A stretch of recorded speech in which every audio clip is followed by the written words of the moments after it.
Muy buenos días, vamos con lo mejor de la información deportiva. La Comisión de Box de la Ciudad de México otorgó distinciones a los mejores pugilistas de la capital del país durante el último año. Entre campanadas y aplausos se llevó a cabo el evento Lo Mejor del Boxeo en la CDMX, en donde se otorgaron reconocimientos a los mejores puños del box de la capital. Se ha hecho un trabajo muy intenso en la Ciudad de México, porque fuera, por supuesto, el boxeo, tenemos muchos otros proyectos en la ciudad tratando de convertir a nuestra ciudad en una verdadera capital del deporte. El director del Indeporte enfatizó el apoyo que la capital ha tenido con el box a través de actividades para encontrar nuevos talentos. Como saben ustedes, también hicimos el año pasado y antepasado proyectos de boxeo junto con algunos de los promotores que aquí nos acompañan de En Busca del Ídolo Chilango. Después se transformó a la parte de Capital de Campeones y vamos a seguir con este tipo de proyectos porque es una plataforma de detección de talentos del boxeo en nuestra ciudad. En esta ceremonia se otorgaron los reconocimientos al doctor Manuel Eliseo Mata, al novato del año femenil y varonil, trayectoria al boxeo 2016 y a promotores del boxeo, entre otros. 21 Noticias. Luchadores mexicanos viajarán a Londres, Inglaterra, para participar en varias funciones allá y promover así precisamente el pancracio mexicano. Con la gran finalidad de promover la lucha libre mexicana en el viejo continente, donde tiene una gran aceptación, 4 gladiadores del Consejo Mundial viajarán a Reino Unido para participar en una gira. Atlantis, Místico, Rey Bucanero y Último Guerrero serán los luchadores que participen en la gira War of the World 2017, que se realizará del 18 al 20 de agosto en Inglaterra. Las funciones en las que también participarán luchadores de Estados Unidos y Japón se llevarán a cabo el 18 de agosto en el York Hall de Londres, el 19 en el Liverpool Olympia de Londres y el 20 concluirán la gira en el Edinburgh Corn Exchange de Edimburgo, Escocia. Vianey Zárate, 21 Noticias.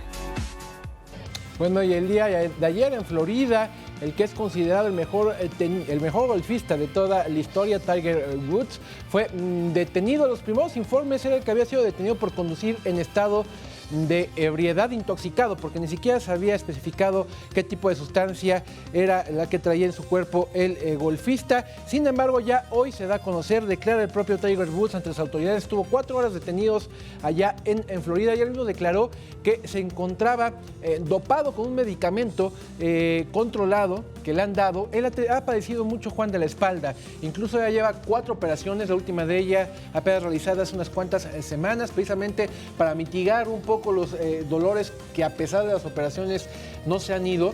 Le han dado este medicamento controlado y él explica que precisamente fue el medicamento el que lo pone así, no está alcoholizado, no drogado, digamos, no drogado con una droga ilegal, prohibida. Así que estuvo 4 horas detenido y salió. En pantalla estábamos viendo precisamente la foto que le toman a cualquiera de los detenidos en Estados Unidos. Sabes, cuando detienen a una persona, luego le hacen la ficha.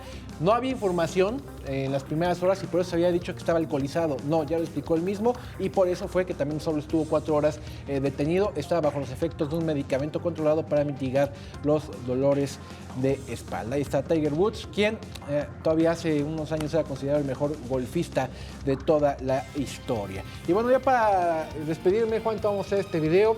Es un policía de 41 años que corrió la Maratón de Londres con toda la intención de cumplir con una buena causa, si lo podemos ir viendo, precisamente, digamos, para apoyar un poco esta lucha que hay contra la matanza de gorilas en varios países en África. Él decidió correr, que esa fue la palabra, o bueno, no, más bien gatear la Maratón de Londres. Así lo estamos viendo. Aquí estamos viendo cómo participó en la Maratón de Londres. Porta el número. Él se disfrazó de gorila precisamente para concientizar a la gente. Arrancó con toda la caravana el día que arrancó la maratón y duró 6 días. 6 días hasta que terminó la distancia de los 42.195 kilómetros. 6 días, no sé si sea cuál será la palabra exacta, a gatas. Será pues gatas, sí, ¿no? A gatas. Arrastrándose así, a gatas, así como lo vemos precisamente. A 4 patas. A 4 patas. Durante 6 días disfrazado de gorila hasta cumplir precisamente con la ruta del maratón de Londres. Hubo trayectos en los que sus hijos, también 2 pequeñines, lo acompañaron disfrazados de gorila precisamente en apoyo a esta lucha contra la matanza de gorilas en varios puntos del continente africano. Es un gran ejemplo para sus hijos y para todos, Ricardo. Así es la información deportiva, Juan. Muchas gracias. Muchas gracias a ti, Ricardo.